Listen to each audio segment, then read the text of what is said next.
ಮತ್ತೆ ಸುಹಾಸಿನಿ ಕಾರ್ಯಕ್ರಮಕ್ಕೆ ಸ್ವಾಗತ. ವೀಕ್ಷಕರೇ, ದಿನಾಂಕ ಮತ್ತು ಸಮಯವನ್ನು ಸರಿಯಾಗಿ ಬರೆದಿಟ್ಕೊಳ್ಳಿ. ಟಿವಿ ನೋಡಬೇಡಿ, ಕಾಲ್ ಕಟ್ ಆಗೋ ಸಾಧ್ಯತೆ ಇರುತ್ತೆ. ಈಗ ಮಂಜುಳಾ ಕರೆ ಮಾಡಿದ್ದಾರೆ. ಮಂಜುಳಾ, ನಿಮ್ಮ ಜನ್ಮ ದಿನಾಂಕ ಹೇಳಿ. ಇದು ನಮ್ಮ ಮಗಳದು ಮೇಡಮ್. ಹೇಳಿ, ಅವರ ಜನ್ಮ ದಿನಾಂಕ ತಿಳಿಸಿ. 29/4/96. 29/4/96. ಸಮಯ ತಿಳಿಸಿ. ಸೋಮವಾರ ಬೆಳಿಗ್ಗೆ 11:15.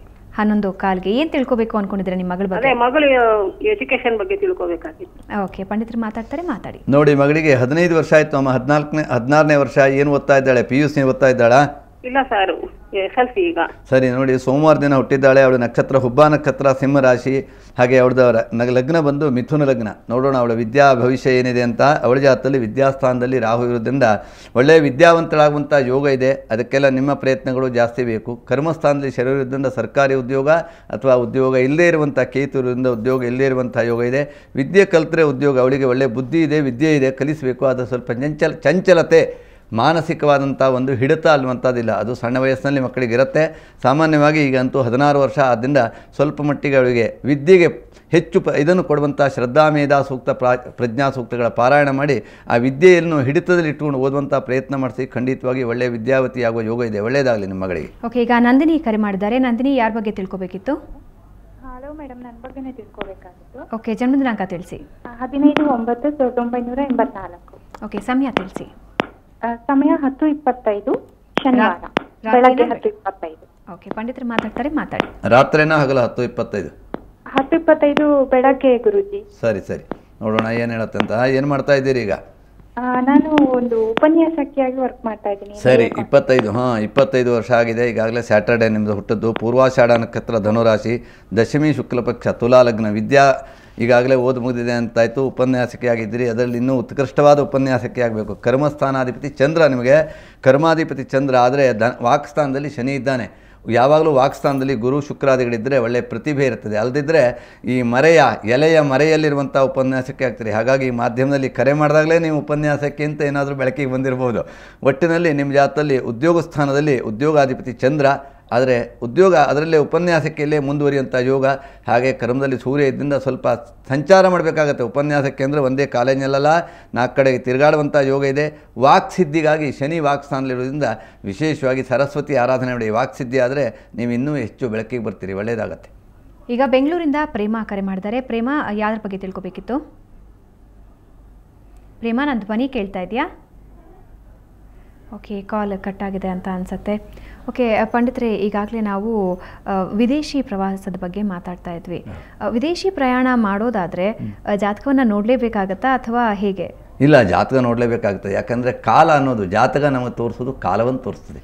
ಯಾವ ಕಾಲದಲ್ಲಿ ನಾವು ವಿದೇಶಕ್ಕೆ ಹೋಗಬೇಕು, ಯಾವ ಸಮಯದಲ್ಲಿ ವಿದೇಶಕ್ಕೆ ಹೋದರೆ ನಮ್ಗೆ ಅನುಕೂಲ ಆಗುತ್ತೆ. ಯಾಕಂದರೆ ಭಾಳ ಜನ ಇವತ್ತು ವಿದೇಶಕ್ಕೆ ಹೋಗಿ ಸ್ವದೇಶಕ್ಕೆ ಬರಲಿಕ್ಕಾಗದೆ ಕಷ್ಟಪಡ್ತಾ ಇದ್ದಾರೆ. ಯಾಕೆಂದರೆ ನಮಗೆ ಎರಡೂ ಅನುಕೂಲ ಇರಬೇಕು. ವಿದೇಶಕ್ಕೆ ಹೋಗುವ ಯೋಗ ಇರಬೇಕು, ವಿದೇಶದಿಂದ ಮರಳಿ ಮನೆಗೆ ಬರುವಂಥ ಯೋಗವೂ ಬೇಕು. ಇವತ್ತು ಭಾಳ ಜನ ವಿದೇಶಕ್ಕೆ ಹೋಗಿದ್ದಾರೆ, ಪುನಃ ಅಲ್ಲಿ ಉದ್ಯೋಗ ಸಿಕ್ಕಿಲ್ಲ, ಮರಳಿ ಮನೆಗೆ ಬರಲಿಕ್ಕೂ ಪಾಸ್ಪೋರ್ಟ್ಗಳು ಸಿಗ್ತಾ ಇಲ್ಲ, ಊರಿಂದ ಅವರಿಗೆ ಹಣ ಕಳಿಸ್ಕೊಡ್ತಾ ಇದ್ದಾರೆ. ಹಾಗಾಗಿ ಆ ಯೋಗ ಅನ್ನೋದು, ಆ ಕಾಲ ಅನ್ನೋದು, ಈ ಜ್ಯೋತಿಷ್ಯ ಅನ್ನೋದು ಕಾಲವನ್ನು ತೋರಿಸ್ತದೆ. ಜ್ಯೋತಿಷ್ಯ ಪದ ಏನು ಅಂದರೆ ಕಾಲವಾಚಕ, ಕಾಲಕ್ಕೆ ಮುಹೂರ್ತ ಅಂತ. ಹಾಗಾಗಿ ಆ ವಿದೇಶಕ್ಕೆ ಹೋಗುವಾಗ ಒಳ್ಳೆಯ ಕಾಲದಲ್ಲಿ ಹೋದರೆ ಒಳ್ಳೆಯ ಕಾಲದಲ್ಲೇ ಪರತ್ತು ಬರ್ತಾರೆ, ಒಳ್ಳೆಯ ರೀತಿಯಲ್ಲಿ ಯಶಸ್ವಿಯಾಗಿ ಬರ್ತಾರೆ. ಅದಕ್ಕಾಗಿ ಈ ಒಂದು ವಿದೇಶಿ ಪ್ರಯಾಣದಲ್ಲಿ ಒಳ್ಳೆಯ ಯೋಗ, ಒಳ್ಳೆಯ ಮುಹೂರ್ತ ಬೇಕು. ಓಕೆ, ಈಗ ರೂಪಾ ಕರೆ ಮಾಡಿದ್ದಾರೆ. ರೂಪಾ, ಜನ್ಮ ದಿನಾಂಕ ತಿಳಿಸ್ಕೊಡಿ. 26/5/1976 ಮೇಡಮ್. 26/5/76. ಸಮಯ ತಿಳಿಸಿ. 12 ಗಂಟೆ ಮೇಡಮ್. 12 ಗಂಟೆ ಮಧ್ಯರಾತ್ರಿನ ಅಥವಾ ಮಧ್ಯಾಹ್ನ? ಮಧ್ಯಾಹ್ನ. ಓಕೆ, ಪಂಡಿತರು ಮಾತಾಡ್ತಾರೆ, ಮಾತಾಡಿ.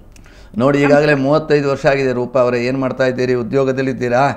ಇಲ್ಲ ಸ್ವಾಮೀಜಿ, ಅದು ನೋಡಿ, ಈಗಾಗಲೇ ನೀವು ಬುಧವಾರ ದಿವಸ ಹುಟ್ಟಿದ್ದೀರಿ. ಅಶ್ವಿನಿ ನಕ್ಷತ್ರ, ಮೇಷರಾಶಿ ನೀವು ಹುಟ್ಟದ್ದು, ಮಕರ ಲಗ್ನ ಇದು ನೀವು ಹುಟ್ಟಿದಂಥ ಒಂದು ದಿನ. ನೋಡೋಣ ನಿಮ್ಮ ಭವಿಷ್ಯ ಏನು ಹೇಳ್ತಾ ಇದೆ ನಿಮ್ಮ ಜಾತದಲ್ಲಿ ಅಂತ. ನಿಮಗೆ ಚತುರ್ಥ ಸ್ಥಾನದಲ್ಲಿ ಕೇತು, ಚಂದ್ರನ ಒಟ್ಟಿ ಕೇತು ಇದ್ದಾನೆ. ಚಂದ್ರ ಒಬ್ಬರೇ ಇದ್ದರೆ ಹಾಳು, ಜೊತೆ ಕೇತುವನ್ನು ಕುಡ್ಕೊಂಡಿದ್ದಾನೆ. ಹಾಗಾಗಿ ಅರ್ಧ ಬುದ್ಧಿ ಮಾಡ್ತಾನೆ. ಚಂದ್ರ ಇದ್ದರೆ ಬುದ್ಧಿ ಚಂಚಲ, ಕೇತು ಇದ್ದರೆ ಅರ್ಧ ಬುದ್ಧಿ. ಹಾಗಾಗಿ ಓದುವಾಗ ನೀವು ಸರಿಯಾಗಿ ಒಂದು ಚಿತ್ತಶುದ್ಧಿಯಿಂದ ಓದಿದರೆ ಒಳ್ಳೆಯ ವಿದ್ಯಾವತಿಯಾಗಿ ಉದ್ಯೋಗದಲ್ಲಿರುವಂಥದ್ದು.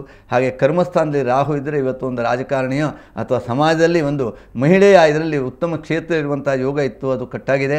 ಅದರ ವೈವಾಹಿಕ ವೈವಾಹಿಕ ಜೀವನ ಸಪ್ತಮದಲ್ಲಿ ಶನಿ ಮತ್ತು ಕುಜ ಇದ್ದರೆ ಅದು ಸಹ ಸುಖ ನೆಮ್ಮದಿಯನ್ನು ಕೊಡೋದಿಲ್ಲ. ಶನಿ ಕುಜ ಅನ್ನೋದು ಹೆಣ್ಣಿಗೆ ಬಹಳ ದೋಷ ಮಾಡುವಂಥದ್ದು ವೈವಾಹಿಕ ದಾಂಪತ್ಯದಲ್ಲಿ. ಹಾಗಾಗಿ ಅವೆಲ್ಲ ದೋಷಗಳಿದೆ. ಇದೆಲ್ಲ ನೀವು ಮಾಡಿದಂಥ ದೋಷಗಳಲ್ಲ, ಪ್ರತಿಯೊಂದು ದೋಷಕ್ಕೂ ಸಹ ನಿಮ್ಮ ಪೂರ್ವಜರು ಕಾರಣ, ನಿಮ್ಮ ತಂದೆ ತಾಯಿಗಳು, ನಿಮ್ಮ ಹುಟ್ಟಿಸಿದಂಥವರು. ಆದ್ದರಿಂದ ಅವರು ಇವತ್ತು ಪ್ರತಿಯೊಬ್ಬರೂ ಸಹ ಮಕ್ಕಳು ಪಡೆಯಬೇಕಿದ್ದರೆ ಅದಕ್ಕೆ ಪೂರ್ವದಲ್ಲಿ ಸರಿಯಾದಂಥ ಮುಹೂರ್ತ ಕಾಲವನ್ನು ನೋಡಿದ್ರೆ ಆ ಮಕ್ಕಳಿಗಿಂತ ದುರ್ಗತಿ ದುಸ್ಥಿತಿ ಬರೋದಿಲ್ಲ. ಇದಕ್ಕೆಲ್ಲ ಪರಿಹಾರಗಳಿದೆ. ಸಮೀಪದಲ್ಲಿರುವಂತಹ ಅರ್ಚಕರನ್ನೋ ಜ್ಯೋತಿಷಿಗಳನ್ನೋ ಭೇಟಿಯಾಗಿ ಅದಕ್ಕೆಲ್ಲ ಸೂಕ್ತ ಪರಿಹಾರ ಮಾಡ್ಕೊಳ್ಳಿ, ಖಂಡಿತವಾಗಿ ಒಳ್ಳೆಯದಾಗತ್ತೆ. ಓಕೆ, ಈಗ ಮೀರಾ ಕರೆ ಮಾಡಿದ್ದಾರೆ. ಮೀರಾ, ಜನ್ಮ ದಿನಾಂಕ ತಿಳಿಸಿ. ಮೀರಾ, ನನ್ನ ಧ್ವನಿ ಕೇಳ್ತಾ ಇದ್ರೆ ಜನ್ಮ ದಿನಾಂಕ ಹಲೋ, ಹೇಳಿ ಮೀರಾ. ನನ್ನ ಹೆಸರು ಮೀರಾ ಅಂತ, ಬ್ಯಾಂಗ್ಳೂರಿಂದ. ಜನ್ಮ ದಿನಾಂಕ ತಿಳಿಸ್ಕೊಡಿ. 21/7/85. 21/7/85. ಸಮಯ ಬೆಳಿಗ್ಗೆ 6:25ಕ್ಕೆ. 6:25ಕ್ಕೆ. ಓಕೆ, ಪಂಡಿತರು ಮಾತಾಡ್ತಾರೆ, ಮಾತಾಡಿ. ಏನು ಮಾಡ್ತಾ ಇದ್ದೀರಿ ಮೀರಾ ಅವರೇ? 31 ವರ್ಷ ಆಯಿತು. ನಾನು ಹೌಸ್ ವೈಫ್ ಆಗಿದ್ದೀನಿ ಸರ್. ಸರಿ ಸರಿ. ಏನು ನಿಮ್ಗೆ ಏನು ಇದಿದೆ, ನಿಮ್ಮ ಕನಸುಗಳು ಏನಿದೆ? ಪ್ರತಿಯೊಬ್ಬರಿಗೂ ಒಂದೊಂದು ಇರುತ್ತೆ ಜೀವನದಲ್ಲಿ. ಅದಾಗಬೇಕು ಇದಾಗಬೇಕು ಅದು ಮಾಡಬೇಕು ಅಂತ. ಭಾನುವಾರ ದಿವಸ ನೀವು ಹುಟ್ಟಿದ್ರಿ, ಮಗ ನಕ್ಷತ್ರ, ಸಿಂಹ ರಾಶಿ. ಹುಟ್ಟಿದಂಥ ರಾಶಿ ಅಂತೂ ಒಳ್ಳೆಯ ಸಿಂಹ. ಆದರೆ ನೀವು ಸಿಂಹ ಆಗಲಿಕ್ಕಾಗಿಲ್ಲಲ್ಲ, ಮನೆಯಲ್ಲಿ ಕೂಡ ಹಾಕದ ಸಿಂಹ ಆಗಿದ್ದೀರಿ. ಕರ್ಕಾಟಕ ಲಗ್ನ ಆಗಿದೆ.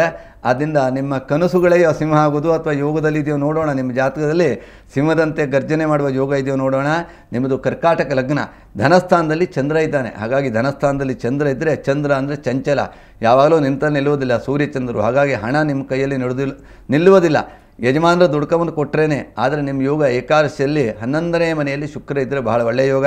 ನೀವು ದುಡಿದೇ ಇದ್ದರೂ ಯಜಮಾನರಿಗೆ ದುಡಿಯುವಂಥ ಯೋಗಗಳಿದೆ.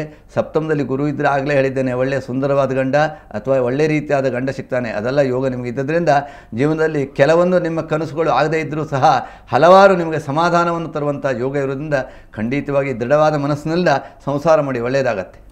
ಪಂಡಿತರೆ, ಹೆಣ್ಣಿನ ಜಾತಕದ ಬಗ್ಗೆ ಸಾಕಷ್ಟು ಮಾಹಿತಿ ತಿಳಿಸ್ಕೊಟ್ರಿ, ಧನ್ಯವಾದ. ನಮಸ್ಕಾರ.